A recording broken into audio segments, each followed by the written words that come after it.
I'm Julianne Puente, head of school at Albuquerque Academy in New Mexico. The Academy is a leader in the world of independent schools. We honor our past while embracing the future of education. Even though I've been going to school in one shape or form for almost my entire life, I still learn something new every day. And I use that knowledge to tackle the challenges that should interest anyone who has a stake in the future we can't fully imagine. Thanks for joining me to hear about what I learned in school. Welcome to What I Learned in School, the Albuquerque Academy podcast where we share the stories and voices that have shaped our community and continue to guide us today. I'm your host, head of school, Julianne Puente. For decades, Albuquerque Academy has been known as an exceptional institution, one that comes alive every fall and spring with full classrooms, busy athletic fields, and the familiar hustle along the path. But once the end of May arrived, campus used to be pretty quiet. Students rarely stepped foot back on campus until August, unless they needed remedial coursework, and let's be honest, nobody was excited about that. But over time, things changed. Summer at the Academy was completely reimagined. What was once something to avoid became something families eagerly anticipated. In fact, Summer Registration Day eventually became an event of its own. Parents camping out overnight before, hoping to snag a spot in what has become one of the most engaging, dynamic, and beloved summer programs in the state. Today, I'm joined by someone who helped spark that transformation, Shelly Campbell, whose connection to Albuquerque Academy is rooted in a long and distinguished career in education. She began as an elementary teacher before moving into APS administration, where she became a highly respected principal at Comanche Elementary School, and later helped found UNM's Alternative Teacher Certification Program for professionals transitioning into education. Her relationship with the Academy deepened when her own children enrolled, and she was hired to reimagine and expand the school's summer program. Shelly brought her trademark creativity, forward-thinking leadership, and exceptional management skills, building what would become a nationally recognized model for enrichment programming. Her work, supported by a powerhouse team including Virginia Schultz, Vicki Kent, and Wendy Baker, still shapes Think Summer today. Even after retiring, Shelly continued to champion and mentor others who became a part of the Academy community. Shelly and her husband David are deeply service-oriented. Their two grown children, Heather, class of 06, and Damon, class of 09, are Academy alumni who now have families of their own. So, Shelly, it's so nice to have you back on campus and to connect with you.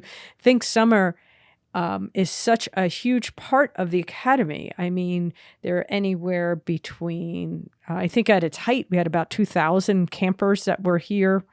And I've never witnessed the long lines and the camping out overnight. Yes. But that was all due to your work. Well, I came in 2005, and the heyday.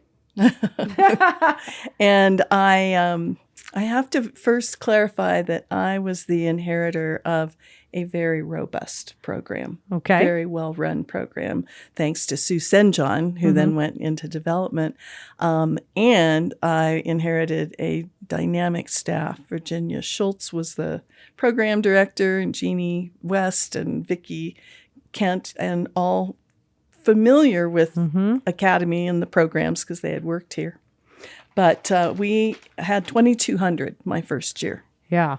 And I came out of Albuquerque Public Schools after 29 years of being a teacher, a principal, a staff development trainer, and then a UNM teacher trainer director.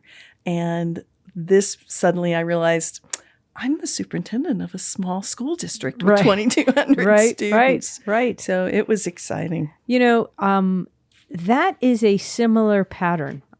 Really like great APS educators coming here to work in the summer. We've been really lucky to transition them to full-time employees. Yes, you have. Right. And a number of them. But that's just, to me, just an interesting, something that's been very consistent over the course of the summer program. So what lessons or philosophies as a principal, you're at Comanche Elementary. Yes. Carried over to your work at the academy? Well, just a deep-seated belief in trying to find ways to maximize the potential of every child. And this was a perfect venue for that because we were able to offer such a variety. Yeah. And that was just one of the exciting elements for me, was the variety. And then as I examined the curriculum that Sue had put together, I began to see patterns of there were the tried and true classes that kids, as they were growing up, were thinking, oh, someday I'll be able to be in the ceramics class, or I'll be able to be in Mr. Marty Brown's woodworking workshop. And but then those tried and true needed to be balanced with very new and innovative and timely, relevant classes. I remember when we put together, and you guys are all too young to know that GarageBand was the big tech thing, and working that into our curriculum. And so it was this exciting challenge because in a typical school curriculum, you're pretty already guided and mandated. And so for me, this was like a capstone opportunity to do those things. And like I said, balance with what children needed. And there were kids who needed reinforcement in their basic reading skills. And then others who were, ready to just fly with completely different subjects. So that's what I came in with. I mean, I have just been struck by the breadth and depth of the program. It's really unlike anything I've ever seen. And it's still that way, that, you can take some academic classes in the morning and then do sports camp, and then we have teen camp, and then we have this. And I do think like that ethos has stayed, but the demands have changed a bit. And now parents want, to be able to select the weeks that they are here. Teachers don't want to work for 8 weeks or 6 weeks. So rethinking how you offer the program was something that we have been contending with. But the bones of it are as strong and foundational, and that comes from the great work for people like yourselves. What did the program look like when you first arrived? Do you remember? And what are some areas of potential that you saw that you were able to tap into? Well, let me back up by saying I came in the fall, so it was time to put the program together. Right. And I had never witnessed the program. And even though I have students that graduated from Albuquerque Academy. Your children. My own children, and many students from Comanche, I was not familiar with it because we traveled in the summers. So we're putting together this catalog. And like I said, it was a robust program, but what I saw was the things it was ready to take on was for color. It was not in color. And it was ready to, then within the next year, we went to a digital format as well. I was reluctant, and I don't know at this point if you have a hard copy catalog. No, we actually now have to do it digitally. Well, I was hearing stories as I was new. I was interviewing people that I knew that had children that attended, and they said their kids would wait by the mailbox in February for that catalog. And then there was this gorgeous vignette of a parent sitting side by side with their child going through page by page. And so it was like, okay, the catalog is key. And so we wanted for color. We made do with what photos we had, but I hired a student, an academy student the next summer to be our official photographer and setting out with real goals to capture the magic of summer session. Isn't it amazing what comes around goes around? Like you move away from it, and then we go right back to those ideas, right? Yeah, well, but I, that next year we added the digital because we wanted there to be a choice, and it worked. it worked as well. And it was a format that they could still sit with their side by side at the computer. Right? and then, coming up with that new and exciting curriculum, and testing out ideas. And one was because I was coming from a public school setting that does not have the financial resources to do the programming that Academy does. I was, at that point, we had the media project here. Right. And yes. And we, the whole XEd is such a unique offering. But I also was keenly aware at that time we were talking in the schools about Mean Girls. That was really evolving. Right. And I knew of a outstanding counselor that related to middle school age girls. So I went to Jess Berry and went to the media. What was the official name of that? I forget. Project here, and we created a whole new offering, Toolbox for Life for girls. And they were talking about self-image and all through the media awareness project, and then experiencing things that most of those girls had never done with an overnight camping trip and all of the XEd and then further analysis of themselves. So being able to pull together resources that Academy could offer with what I knew from the public school curriculum that was a wonderful new opportunity. Yeah. And because I did have my children who had similar age peers, we did a first aid Red Cross course of being certified to be a babysitter. So that because they were looking for employment and coming up with things with the teens. Do you remember how many student employees did you have? There were 150 adult faculty and 200 student employees, of which every single one of them was hired afresh every year. That's still the same. Yeah. And we're up actually even higher numbers for student employees. And what I've loved is our desire to be a great employer, and especially a great first employer, and helping kids transition from being a student here to being an employee of the Academy. Yes. Well, and there was a lot of learning for some of the students in how do you apply for a job and who drops off the application form and is the deadline important? Right. And so that was a thrill also to work with all of the students. And it was a time in which we opened it up to students from other high schools. It had primarily, the genesis of this was years and years ago under Vince Cordova. It started out as really for the Academy faculty. Right. And then it kept growing and growing. And I came in at a time when Sue and Andy Watson were saying, we need to open the gates of this wonderful place.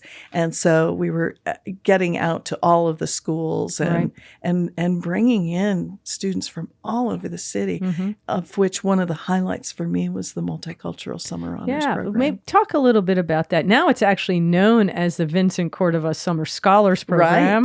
Right. But what are your memories of it? What has it meant to you? What are some of your your thoughts about the importance of that in the summer program? Right. The students in this, at the time I was here, we were drawing from at least 89 different elementary schools. Now I know there are many more elementary schools at this point, but the word was the people applying to Academy were in one category, but they weren't getting the word about the summer program. Right. And so Summer Honors put that out there as, you don't have to be someone who's going to pass a test. It's that you have a certain zest and zeal for learning that is not necessarily test-driven or academic performance. Yeah. And so we had wonderful applications that came in. And as they came to the Academy and they saw the facilities, I think it lit fires under many of them that, oh my gosh, maybe someday I could go here. Right. But one of the issues we faced was that, the financial backgrounds of many of the families. Kids would be chosen, but they had two parents or one parent who was working an hourly job and could not make the 12 noon pickup. Right. And I am so embarrassed that I cannot remember the wonderful alum who came forward and provided funding for Ernie Schmitter. Yes, Ernie. Oh, what a story that man has. And provided the afternoon funding. And to be able to bring those kids on for the entire day. Yeah. I just cherish that memory.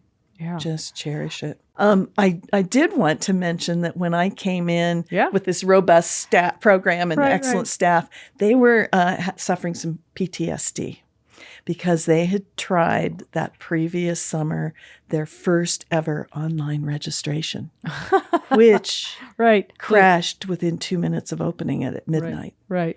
And they spent weeks trying to unravel. And so the whole school, I think, was shaken by that. And so it was sort of a don't even go near this, Shelly. Right. And so in my second year, we began exploring it with the technology company that was doing a lot of the work for Academy at that time. And mind you, this was in the fall then of 2006. I was quoted at that point 25 years ago $80,000 to put it together. And so, that was out of the question. And so we tried to make registration something that people didn't just kind of go, oh gosh, I have to go, to elicit some of the joy of what they were going to be getting for their kids. And oh my gosh, we had some parents that did barbecues. We had tents. So we then were confronted with, people wanting to preserve their place in line while they went to get brats from, And so we came up with different ways to do that. And then right after I left, there was sort of this aha moment. Someone said, well, we don't have to do the whole registration online. Let's just give them a lottery number. And I thought, oh, why didn't I think of that? Right. But we brought in entertainment. We had burritos. We had the a cappella group here sing and serenaded the people in line. They became line buddies. And what was the, do you recall the longest, the greatest number of hours somebody stayed in line? Well, we opened registration at 9:00 in the morning. And the day before, one year, toward the end of my tenure, we had someone in line at noon the afternoon before with their lawn chair sitting there. Right. And where did the registration take place? It took place in the auxiliary gym down in the lower campus.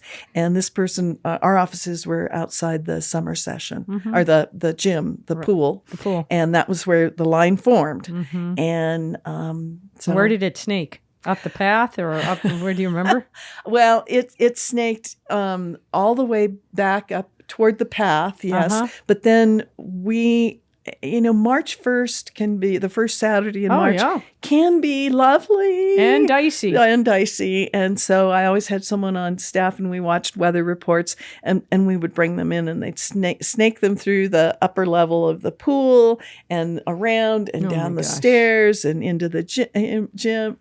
It was crazy. People like to talk about it. I don't know if they miss it in that way. I know I'm happy we don't have to handle that right now, and technology has made it so you actually can register online and piece together your schedule and doing that. The interesting thing, because I can talk to somebody who understands it, when you have to publish a catalog, it's very teacher driven as to what you're going to offer and when. And that may not be when the demand is telling us when that class should be offered or for whom or how many sections. How did you wrestle with designing the program for such a large number of students for a really short period of time? I mean, 6 or 8 weeks is just not that long. No, it's not. So how did you like, what was your approach? And I'm really asking for myself as a, to handle that, deliver a great experience, and then be able to do the hiring for it. All of those, the way that the pieces need to fall into place. Yeah. What was your approach? I was on the phone most evenings, all through August, September, and October, because teachers are busy during the day teaching, and so a lot of email contact, a lot of updating deadlines, and a big sticky note charting, that, this sticky note comes off. The ultimate in tentativeness is when you write in pencil on a sticky note. You're talking to me. That's how I dealt with COVID at school. Big Post-it notes with more sticky notes on it. Yes. Yeah. We were very fortunate with 150 faculty. I only had in my 6 years, I only had 3 instances where something happened and a faculty had to drop out after we already had the catalog ready to print. Wow. We had at least that many instances the day after camp started this year. So it's just the whole job market, like everything has changed in that way. And wow. I can't even, I would love us to be able to say that now. Yeah. I found that faculty in that era just loved to be here in the summer. They loved it. And we knew that they were the magic that made it happen. Right. Along with the student employees. And I have to say, the student employees were, that was just a true delight to watch them, because many of them stayed with us for at least 3 years. Yeah. And some would come back after, while they were in college. So when you look at Think Summer today, I'm sure you're not like looking at the website every moment, but I'm sure at some point you glance. You said your grandchildren went here or are here in the summer. What are some programs that still have your fingerprints on them? To tell you the truth, I am not familiar with the program. My daughter had a specific 2-week time period. Right, and there you go. Like how it's, And so the only thing she could get him into was variety sports camp because he was young. Right. But they've moved here. And nice. So we'll be That's investigating the catalog very fully. I think I hope, how is this rather than think, I hope that you would be proud of the program that we have today, and the thought that goes into it, and how it, again, has retained the ethos and adapted to the changing needs of a market. I mean, it's just different in certain ways, right? Yes. So what are some transformations or programs that you were really proud of, particularly like looking back? Well, because I came from an Albuquerque Public Schools curriculum perspective, the reading program, the whole section of reading, was one that we worked very diligently on to match so that parents who had a child in APS could take APS terminology and select the best match for their child's reading level, for building skills. There were, of course, other readers who were just very confident, successful readers, and they were ready to tackle other designs. And we had some great upper reading skills classes. But building those skills, parents we would hear often that, Academy is such a wonderful place, but my child really has got to get his reading skills up or his math skills. And so we wanted to support that by fine-tuning. And so I don't know if that's possible or what's being done now, but I was really proud of that, because parents were able to, at the end of 6 weeks, to see that there was, what was going to be measurable growth toward their next fall in the APS. Were 4 credit classes part of the program when you were here, or was it developed? Yes. Having the 4 credit classes only for Academy students.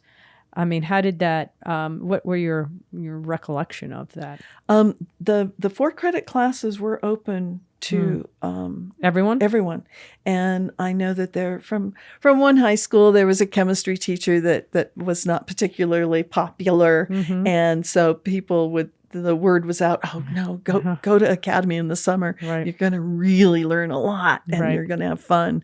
And I remember parents being early in that line for that one.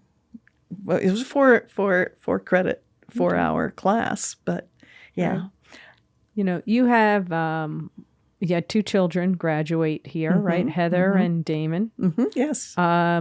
So what was it like to watch this experience here as somebody working at the Academy and through the parent lens? What did what was, your view of the overall, institution and those different roles? It was pure pleasure because my children are very different, and they each found their niche. Right. They found what was stimulating to them, maybe not what they had originally thought they were going to pursue. And our daughter, for example, became intrigued with speech and debate. Right. And I'm very proud to say that when she was here for her reunion this past fall, someone came up and said, "Are you Heather Campbell of the National Award?" The only one that, and she was in 7th grade with little pigtails and braces, and says that was singularly the most transformational aspect of her life and her career today, even. Right. So, but son, very different path, but found his niche, and they gravitated to different faculty. It was, and also as an educator, I want to speak to the lower schools, the 6, 7. I found that when they arrived here in 6th grade, that childhood was still cherished. Right. And I use this, I'm cupping my hands like around a beautiful crystal bowl. And that I remember kids out swinging and playing balls. And I was so delighted to learn that last year you all took the very brave step of banning smart cell phones tools during the school day. So I would end with, what kind, or I'm soliciting advice here. What advice do you have for us in terms of education? You can talk about it in a broad view at the Academy of things you think maybe we should be thinking about, but also your hopes and dreams for Think Summer moving forward. What would you love to see? I think to have what I would assume is a continuation of valuing each individual's unique possibilities, and not thinking of them as necessarily a group, but as individuals. And I think that's challenging for teachers and for administrators, because you're dealing with large numbers, etc. And when I started dealing with 2,200 versus the 525, being able to make eye-to-eye contact with someone I encountered in the library on his break, and realizing, oh, there's not the eye-to-eye contact. What's going on with it? And responding as an individual.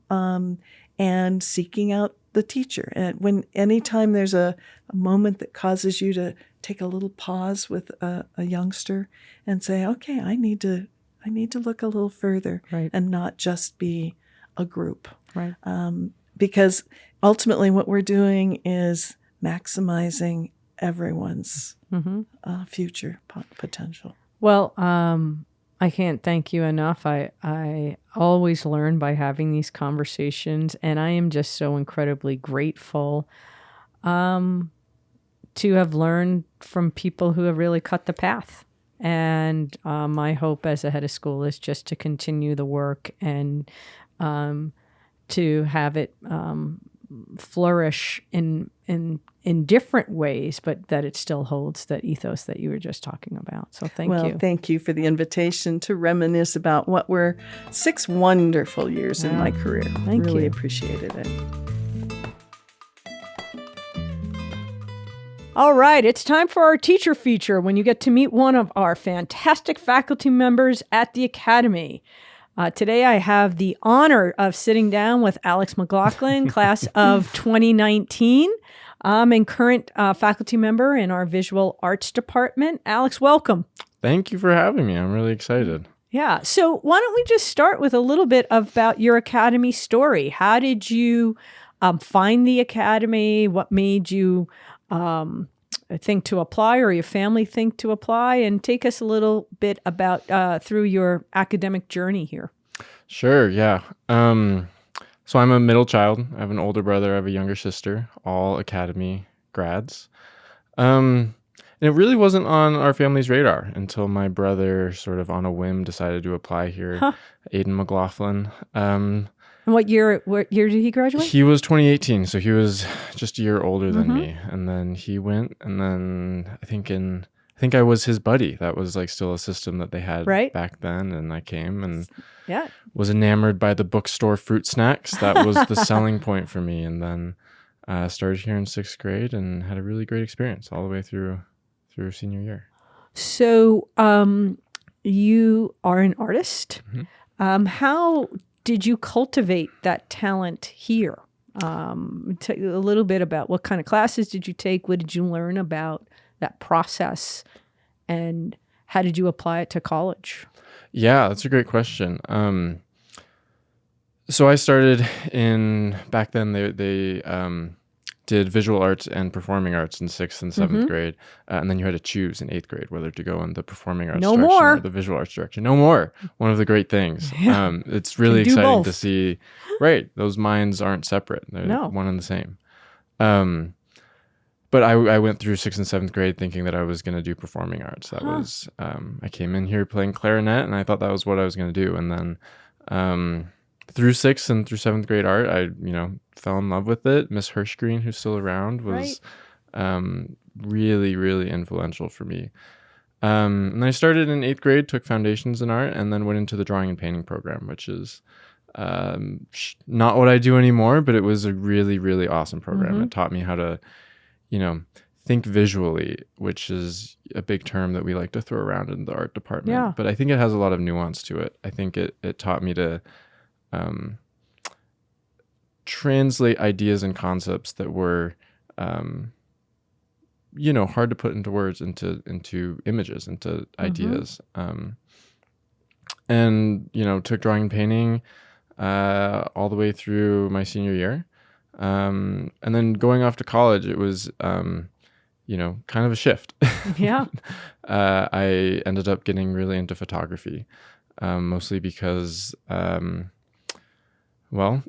be candid, there was a painting professor who I would have had to have worked with a lot, who was not my favorite. And then the photography professor was awesome. Right. It was the, power of an awesome teacher who sort of opened up doors and brought me down that path. And, building a lot of critical thinking, a lot of conceptual thinking, a lot of, synthesizing ideas into the materials and processes that you use, which, you can trace back to foundations in art. Yeah. So, really, from my own knowledge, what do you think are the similarities between artistic expression in photography and perhaps drawing and painting? And then, you talk a little bit about the differences and how you would approach a subject or capturing, making an idea visual in that way. I think we say, it's just snapping pictures, but it's so much more than that. Oh my gosh, this is a rabbit hole. It's a really good question though. I think when you think to like the late 1800s when photography, was beginning to become a part of everyday lives. Right. That was when painting changed, right? Mm-hmm. That was when we stopped, painting to capture something, right? Painting a likeness, and that's when painting became abstract and painting for its own sake. Right. And I think that's hard to sort of untangle the two in that way. Mm-hmm. I think the similarities nowadays are that they are both kind of a medium that is a little bit uncertain, right?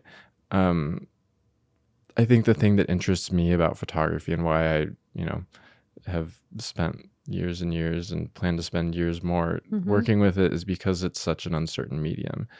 And especially in today's climate, the context and the background and what's outside of the frame of a picture is the most important thing, right?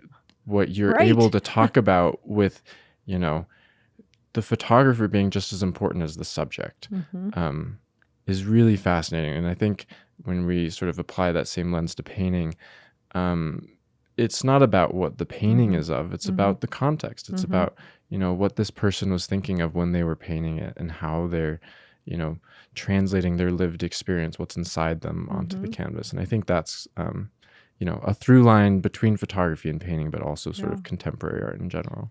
As a history teacher, I mean, when we look at photographs as primary sources, exactly what you just said, it's not simply what is included, but what is not included. Right. And how do you ask that question? Because you don't see outside the frame. Right. Yeah. And how does that influence your understanding of something? Right. But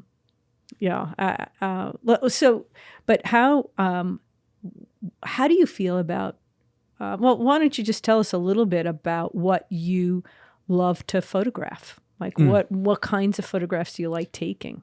Sure. It's one of those questions that like I love to answer, but it always rambles a little bit. So I'll try and keep it short and sweet. It really varies project by project. I think I'm really invested in the idea that what you're photographing and how you're photographing it. So the camera, the style, all of that is super connected to what you're talking about and how you're talking about it. So the project that I'm working on right now is this kind of long, arduous process of photographing about the Los Alamos project.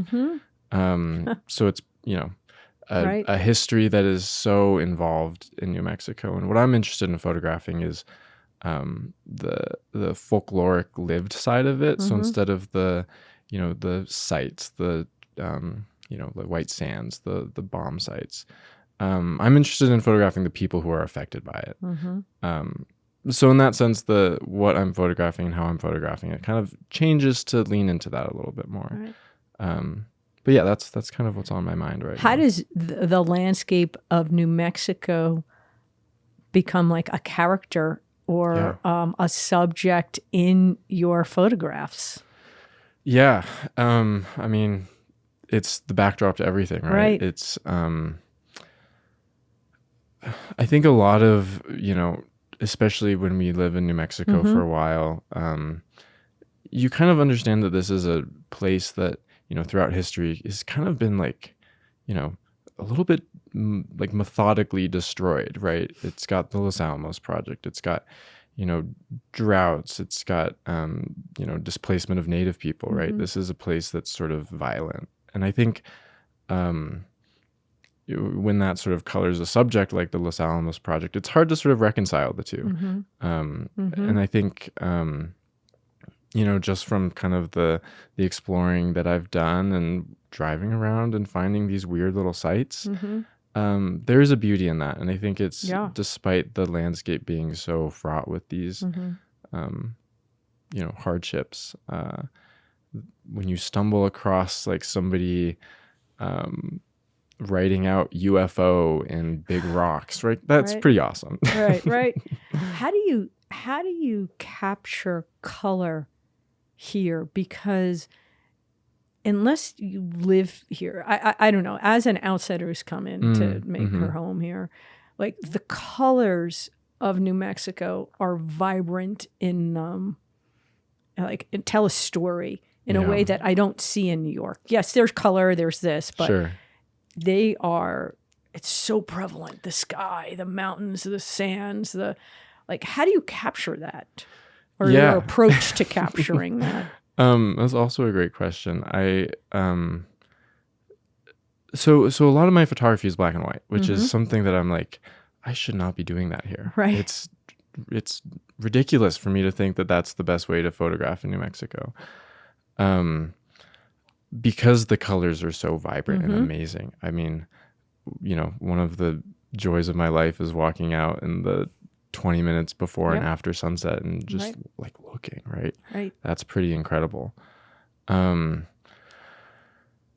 I think what I always tell my students, and something that I'm trying to, you know, search for myself in my own work, is always be on the lookout for good light, right? That's, you know, pretty simple, right? It's the one thing that, you know, even when you're photographing events, right? Like out at the Academy football games, like just be on the lookout for good, warm, natural light. And that does a lot.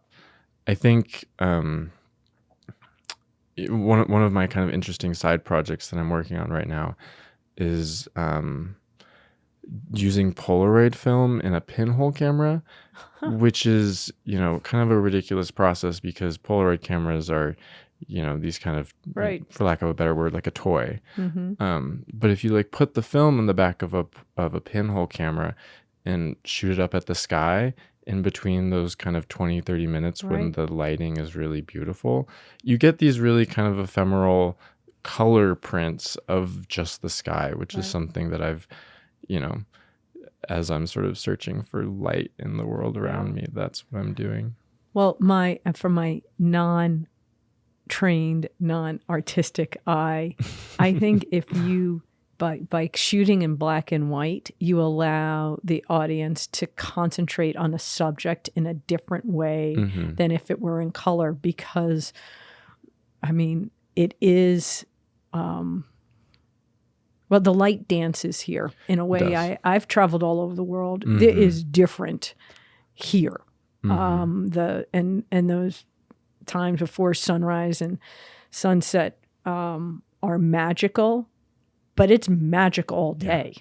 Is there anywhere that comes close to this for you? You know, Jordan had a similar kind of thing. I think the desert landscape, the high desert. But the sky is just bluer here in a different way. And the juxtaposition against the mountains also makes it a little bit different.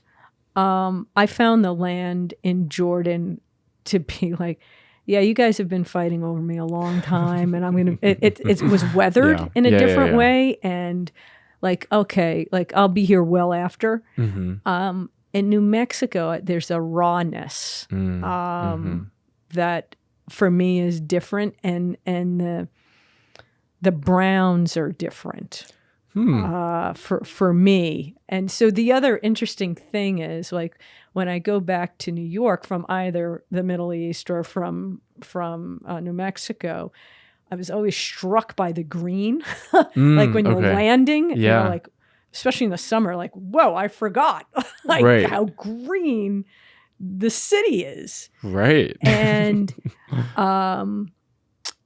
so both by living outside of that, you know, people are like, oh, I could never live where there isn't enough water or on the, you know, or not close to the ocean, but the appreciation for the hue of browns and how it goes to pinks and purples and all of the different shades in there, I, you know, find romantic in its own way and really enchanting, actually.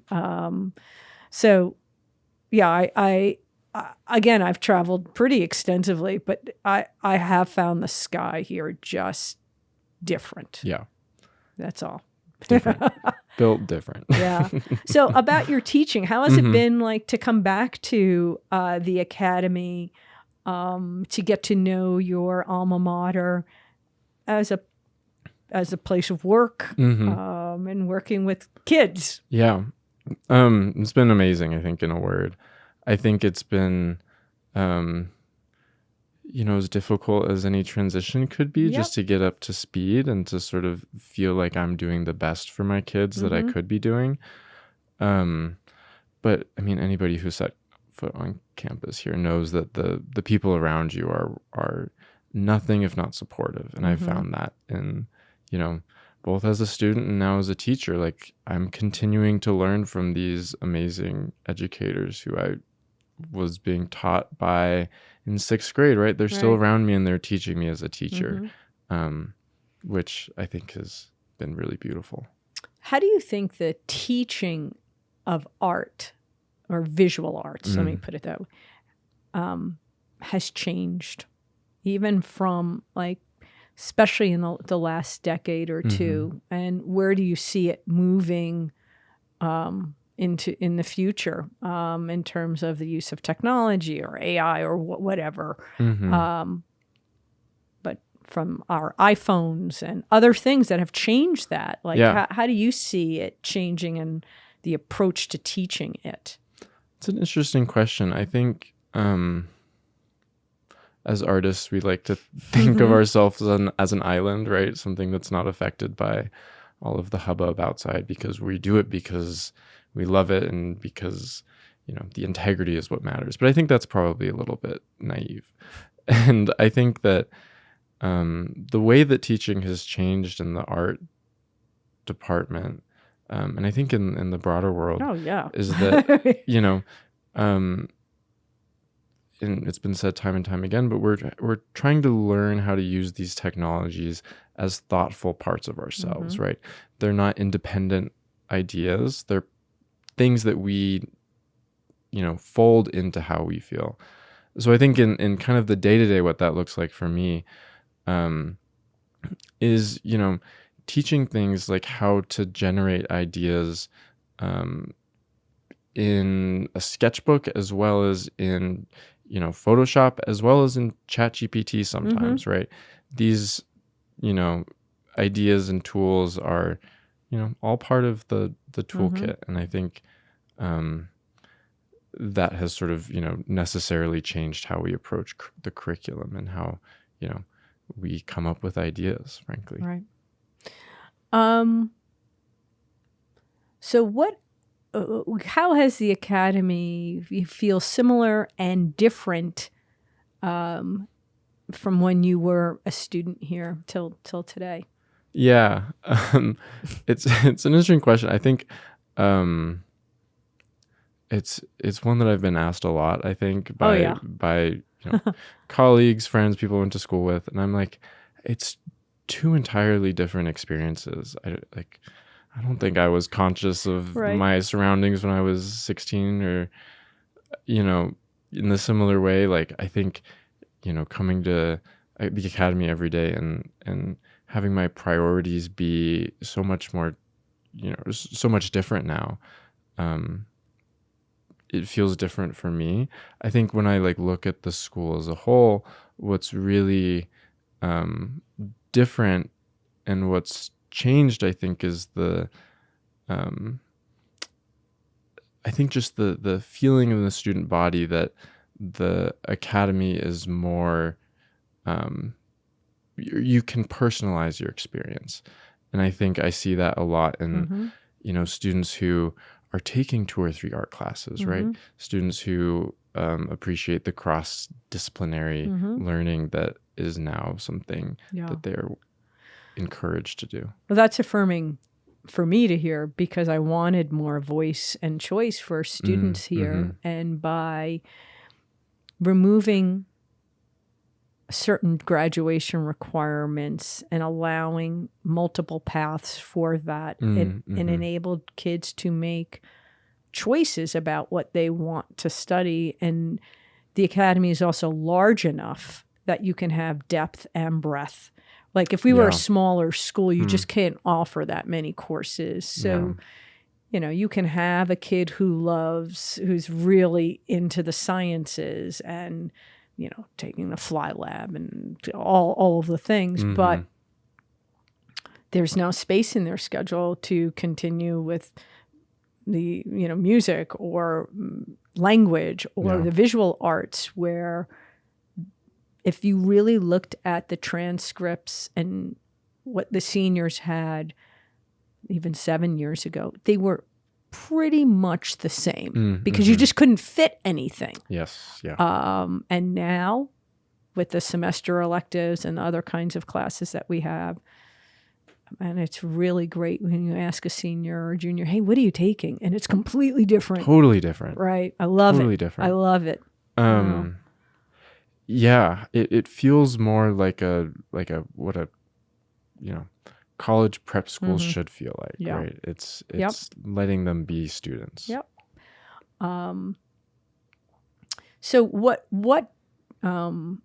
advice or vision or a sense of ideas that you have that you think the Academy should be pursuing moving forward? Because this is about the like marking where we are today. We're talking to other people who were here in the past, but I constantly am asking, where should we be in the future? What are your thoughts on that? Yeah, I don't know if I have any good answers. I'm gonna be real. I think it's a lot easier to be on the receiving end of big ideas, to be able to make your judgment once something is proposed. And it's a lot harder to be on the proposing side of that. I appreciate you saying that too. I nothing but empathy. I think that's a hard place to be. And I think the Academy is in a really lovely place for the students. And I think, continuing to be student-centric and allowing them to, as cheesy as it may sound, like to be the people that they want to be is, the biggest vision that you could ask for. Well, I'm grateful for that. And I tell people all the time, we love our kids for who they are. Full stop. And we meet them where they are. And just push them enough to be like, hey, you can try this. Or there's a difference between being uncomfortable and unsafe. You're not unsafe right now. You're uncomfortable. There are two different things. Yeah. And not always preventing them from like scraping their proverbial knees, but allowing that and then giving them a hand up, dusting them off and saying, hey, let's get back up on the horse. Yeah. So let's see how many more analogies I can put into this. That's a good one. Yeah. Alex, besides being a talented artist and scholar, you are kind of what is, I think, typical here and think that we don't talk about enough. The scholar, artist, and athlete. So you were part of the real triple threat. You were the true triple threat, as so many kids are here, by the way. And we're part of the tennis teams that have been on this run. And now you're coaching. So tell us a little bit about tennis and being an athlete and your love of that game. Yeah, that's a big question again. So I started playing tennis at the Academy. That was my first time really getting into it, and went through Amy Badger's program, who is back here in a really awesome big role. And played 5 years with the high school team and won a lot of state trophies. No thanks to me. I tried my hardest to lose those for us. No, I think that what's really important about the Academy's athletics, and what I found a lot in my personal experience was the idea that you were going out and competing for something that was bigger than just yourself. And I think even in an individual sport like tennis, that sense of you're doing this for the people who you love, right? The people who are on the team, who you go and hang out with every day. That was what was big for me.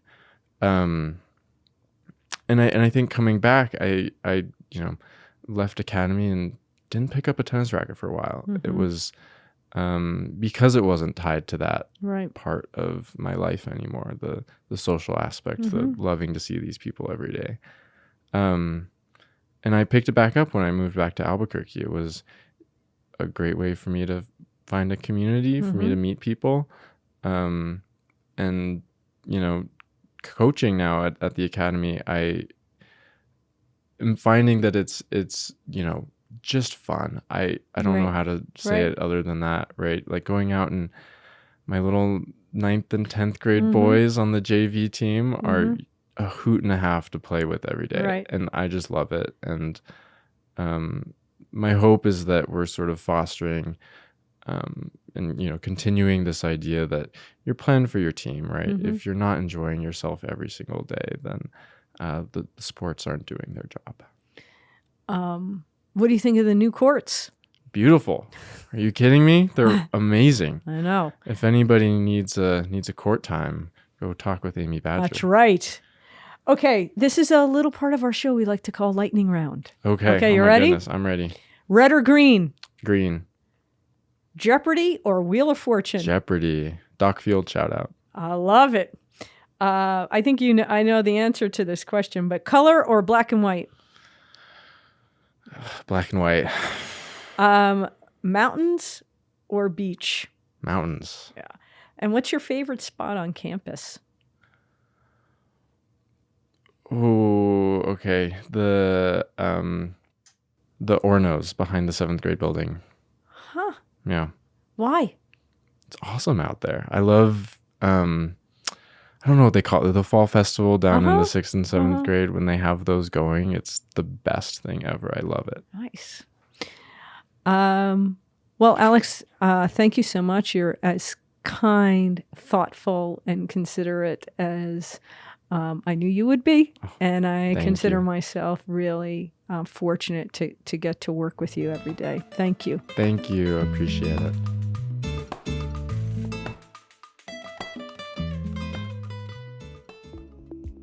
I want to thank Shelly Campbell for helping me explore the history of our Think Summer program, as well as our guest, Alex McLaughlin. I'm very fortunate to be part of a team that cares so deeply about education.